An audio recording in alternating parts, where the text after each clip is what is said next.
Bienvenidas y bienvenidos, espero que se encuentren muy bien. Ya iniciamos la cuarta entrega, el cuarto capítulo de este taller al que hemos denominado Interroguemos el texto, en donde junto a sus profesoras Patricia y Constanza, Patti y Connie, junto a mí, Isaac Gajardo, estamos intentando entregarles ciertas herramientas para que ustedes puedan mejorar sus ejercicios de comprensión lectora en función de producir más y mejores aprendizajes en este transcurso en el que ustedes transitan por esta organización llamada Crece Chile. Eh, Siguiendo con la idea que hemos venido trabajando en las últimas sesiones de este taller, la idea es que, bueno, ya hablamos de extracción de información explícita en la clase 2. En la clase 1 hicimos una introducción sobre idea principal, ideas secundarias. Luego hablamos sobre extracción de información explícita. Luego con la profesora Connie hablamos de la inferencia, de cómo interpretamos. Y el día de hoy, para poder llegar hasta tan ansiada iluminación, vamos a hablar sobre la reflexión, la interpretación, ¿ya?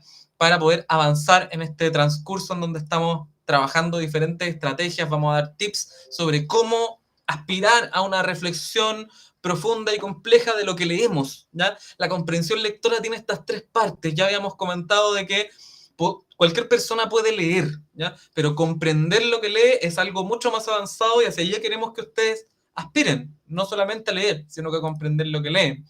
Podemos definir la idea de interpretar como determinar la función o finalidad de un elemento textual para atribuirle un sentido de lectura coherente en el contexto de lo leído, ¿ya? Es importante considerar que la información explícita es importante considerar la información tanto explícita como implícita, ¿ya? La interpretación se hace cargo, si vamos a la pirámide, la interpretación se hace cargo de la inferencia y de la extracción de información, es decir, por eso es el tercer pilar, se sostiene en base a los otros dos, ¿ya? Entonces, ¿cuál es la idea? ¿Ya? Poder descubrir cuál es la intención o propósito de un elemento textual o de un fragmento o de un escrito en su totalidad. Lo que la profe les hablaba la vez pasada, por ejemplo, ¿qué título le podríamos poner a este texto? ¿Ya? Eso tiene que ver con interpretar, con tomar determinados elementos, tanto textuales como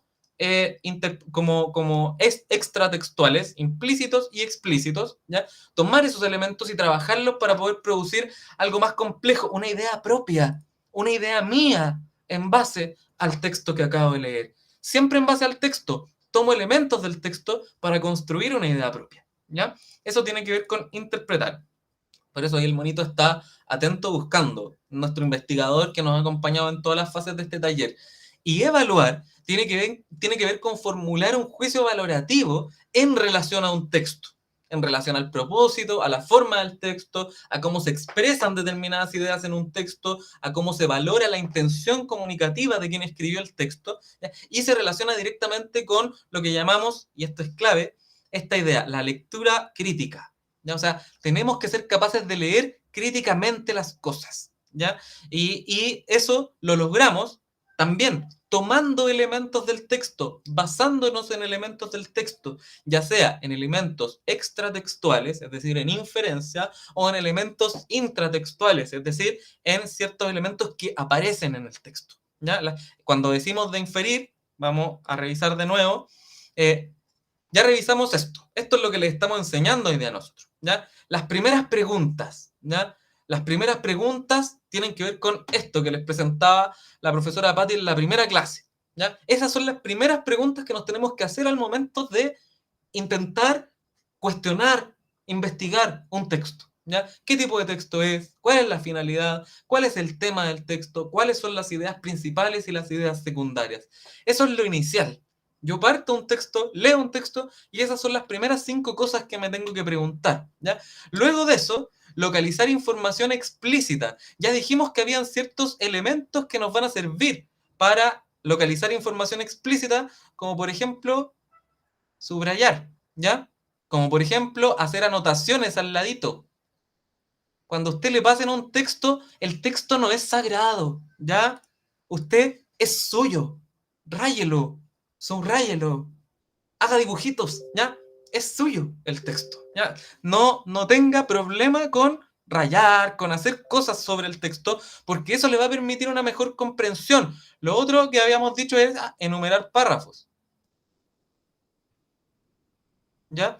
Esas son cosas que habíamos hablado que se pueden hacer para ayudarnos a localizar información explícita después, ¿ya? Ahí estamos. Inferir, ¿ya? Ojo, inferir no es suponer, ¿ya? Es distinto de suponer.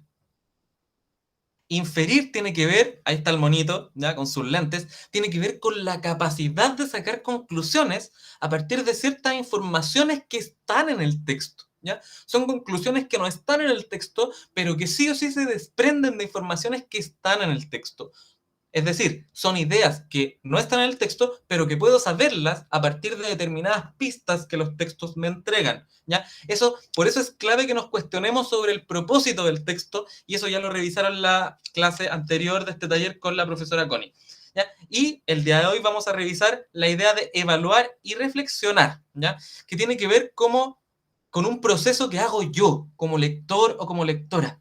¿Ya? Es mi proceso y tiene que ver con cómo me apego al texto, ¿ya? Para poder evaluar y reflexionar, para poder sacar ideas propias acerca de lo que estoy leyendo. ¿Ya? Entonces, no puedo hacer eso, no puedo evaluar y reflexionar si no he hecho estos tres primeros pasos. Eso es clave, ¿ya? Porque lo más probable es que si no hago esos tres primeros pasos, voy a terminar haciendo evaluaciones o reflexiones que sean incompletas o erradas. ¿Ya? Es importante para evaluar y reflexionar, tiene que ver con un proceso personal, pero que es basado en el texto. Es un proceso personal, es decir, no hay respuestas buenas y respuestas malas. Lo vamos a revisar más adelante cuando practiquemos. No hay respuestas buenas o respuestas malas en evaluar y reflexionar. Lo que tengo que medir es que siempre mi evaluación y mi reflexión esté basada en elementos del texto. ¿Ya? Vamos a revisar práctica, ejemplos. ¿Ya? Vamos a seguir con un texto que hemos revisado en las últimas clases para que vean cómo vamos avanzando también en este proceso que hemos vivido. ¿Ya? Dice así, las familias rurales son muy violentas, casi todos los padres son campesinos, todos logran a duras penas sobrevivir. Están exhaustos por trabajar de sol a sol, acaban bebiendo y cuando se enfadan son más dados a pegar que a hablar. No es ningún secreto, pero los niños, no es ningún secreto. Pero los niños no lo viven como algo ominoso, no guardan ningún resentimiento y esos golpes no dejan ninguna huella en su corazón. Pero el padre de Nakata era profesor de universidad y su madre, según pude apreciar en sus cartas, era una mujer que había recibido una educación esmerada, es decir, que pertenecían a la élite de la gran ciudad. Y si en su hogar estaba presente la violencia, forzosamente tenía que ser muy diferente a la violencia cotidiana de los niños del pueblo. Debía de ser una violencia más íntima, compuesta de elementos más complejos, un tipo de violencia capaz de dejar huella en el corazón de un niño. Ese es un fragmento de un texto de Haruki Murakami que se llama Kafka en la orilla. ¿Ya? Ahí, por ejemplo, una pregunta de evaluación, ¿ya? Esta es una pregunta la vamos a anotar ahí, de evaluación, ¿ya? Sería, ¿qué te pareció el texto? ¿Te pareció bueno? ¿Te pareció malo? Y normalmente ahí se justifique su respuesta. Porque yo no basta con que diga, me pareció bueno, me pareció malo. O sea, no, ahí no estoy, nuevamente, no estoy haciendo un ejercicio evaluativo o estoy haciendo un ejercicio evaluativo incompleto. ¿Por qué? Porque el ejercicio evaluativo que habla de mi comprensión lectora es aquel ejercicio en donde yo recurro a elementos de extracción literal de información y de inferencia para poder apoyar mi evaluación, para poder justificar mi evaluación. ¿Ya? Entonces, ¿puedo decir que el texto es bueno? Sí. ¿Puedo decir que el texto es malo? También. Ambas respuestas van a estar correctas en tanto pueda ser capaz de justificar mi respuesta con elementos textuales. Por ejemplo, voy a dar un ejemplo. Puedo decir, siempre tengo que empezar respondiendo con la pregunta. ¿Ya? Es decir, el texto me pareció. ¿Ya? Esto en ambas respuestas,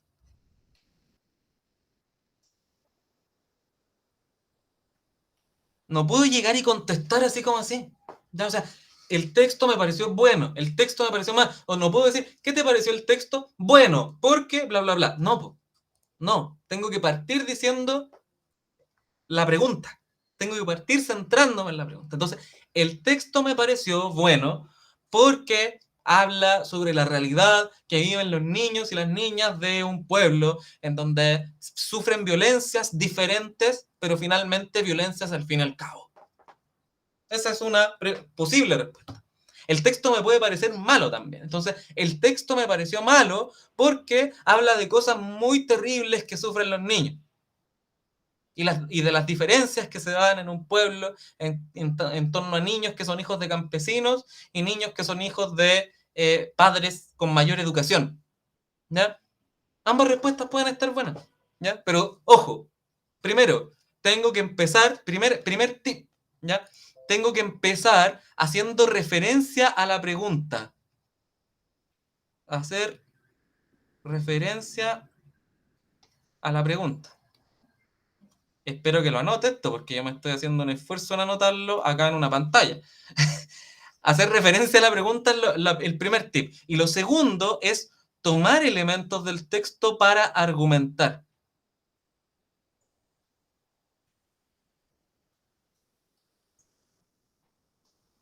¿Ya? Vamos con otro ejemplo. Tome nota, recuerde que puede parar el video, retroceder, avanzar cuando usted quiera. Esa es la gracia de este taller. Volvemos. ¿Qué opinas de la violencia hacia los niños y a las niñas? ¿Ya? Esta, si la anterior era una pregunta de evaluación, esta sería una pregunta de reflexión. ¿Por qué? Porque le están pidiendo su opinión, ¿ya? Aquí le están diciendo qué te pareció, le están pidiendo su valoración, su evaluación del texto.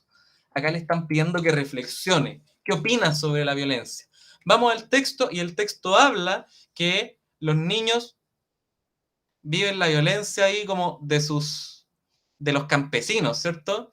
Dice, esos golpes no dejan ninguna huella en el corazón, pero viven la violencia de los campesinos y en el hogar de una chica que tiene papás educados se vive una violencia diferente, dice, violencia diferente a la violencia cotidiana que viven los niños del pueblo. Pero ambos viven violencia. Entonces, si nos preguntan, ¿qué opinas de la violencia hacia niños y niñas? Yo tengo que ir a recurrir al texto, no puedo decir así como, nuevamente, ¿cómo parto? Parto uno, haciendo referencia a la pregunta. Entonces, ¿qué tengo que decir? La violencia hacia los niños y las niñas, la violencia hacia los niños y las niñas es mala. Porque, como señala el texto, ¿ya? Se puede vivir de diferentes formas, pero aún así afecta a las personas. ¿Ya? Puede ser una respuesta. ¿Ya? Entonces, ¿qué opinas de la violencia? Si le están pidiendo una opinión. Entonces, la violencia hacia los niños y las niñas es buena, es mala, es repudiable, ¿ya? Es repudiable en todas las escalas, ¿ya? Incluso si reflexionamos, esta es mi opinión, ¿ya? Cuando me piden mi opinión es que la violencia hacia las niñas y a los niños es repudiable en todas las escalas. Por más que el autor diga acá que los golpes de los campesinos no dejan huella en el corazón de los niños que son golpeados por los campesinos, y que la violencia que sufre una niña y unos papás que estudiaron sí es una violencia mucho más compleja porque deja huella en el corazón de un niño.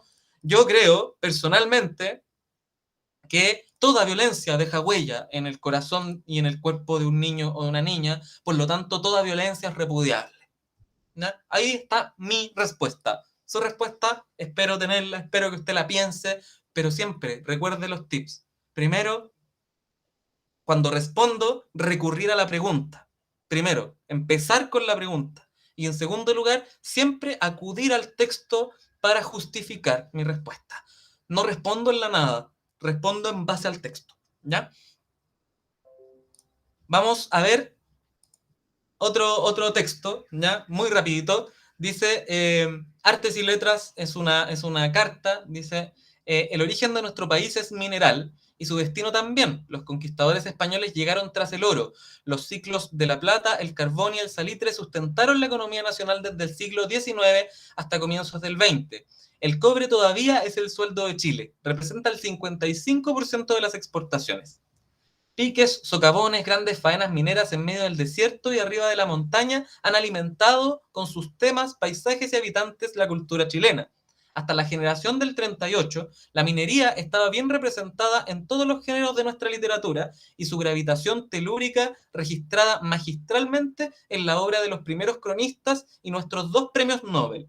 Sin embargo, desde mediados del siglo XX, procesos económicos globales y la migración a las grandes ciudades han alterado este panorama y las nuevas generaciones de escritores, incluso aquellas más preocupadas de lo social, perdieron interés por este mundo productivo y los antiguos libros que se ocupaban de él salieron poco a poco de los programas escolares, quedando relegados a los estantes menos frecuentados de las bibliotecas y librerías, igual que las oficinas abandonadas de la pampa salitrera. Este es un texto de Pedro Pablo Guerrero en Artes y Letras de El Mercurio. Revisamos nuevamente. ¿Cuál es tu opinión acerca de que los escritores y las escritoras hoy no hablen sobre la minería, no toquen temas relacionados con la minería? ¿Ya? Ahí nuevamente le están pidiendo una pregunta de reflexión. ¿Ya? Entonces, ¿cuál es su opinión? Mi opinión acerca, ojo, nuevamente, recurrí a la parte 1, mi opinión acerca de que los escritores y las escritoras hoy no hablen sobre la minería es que, y ahí su opinión puede ser positiva o negativa, puede ser como, es que hoy día están preocupados de otros temas que también son importantes, o es que han abandonado la tradición y las costumbres literarias chilenas. Esa puede ser otra opinión, absolutamente contrapuesta, pero ambas opiniones tienen que ver con el texto. ¿Ya? Segundo ejemplo. Dice, bueno, ¿cuál es tu opinión acerca de que los escritores y las escritoras no hablen sobre la minería? Recordar nuevamente esos tips. ¿Ya? Siempre hacer referencia a la pregunta, tomar elementos del texto para argumentar. De esa forma hemos visto dos ejemplos, dos textos, que la idea es que puedan avanzar en que ustedes generen reflexión, generen pensamiento en torno a cómo van leyendo, a que completemos esta pirámide. Con esa fase, con lo que hemos hablado hoy, con los ejemplos que hemos visto hoy, llegamos a una pirámide en donde podemos aspirar a la iluminación de la comprensión lectora, y esperamos que les sirvan estas ideas, esperamos que les sirvan estos tips para que puedan entender lo que leen. No solo en la asignatura de lenguaje, esto no está preparado solamente para la asignatura de lenguaje. En todas las asignaturas leemos. Y es hermoso leer, es hermoso comprender lo que leemos y descubrir nuevos mundos a través de la lectura. Así que les invito para finalizar este taller que se animen, que lean, que busquen dónde leer. Y para comenzar, les invitamos a revisar el cuadernillo número 6 de lenguaje y comunicación, de las páginas 22 a la 26, ir leyendo y respondiendo las diferentes actividades, compartirlas y vamos a ir conversando al respecto. Les agradezco su atención en estas diferentes sesiones del taller y les mandamos un gran abrazo y mucho ánimo para que puedan seguir estudiando en Crece Chile. Que estén muy bien. Chao.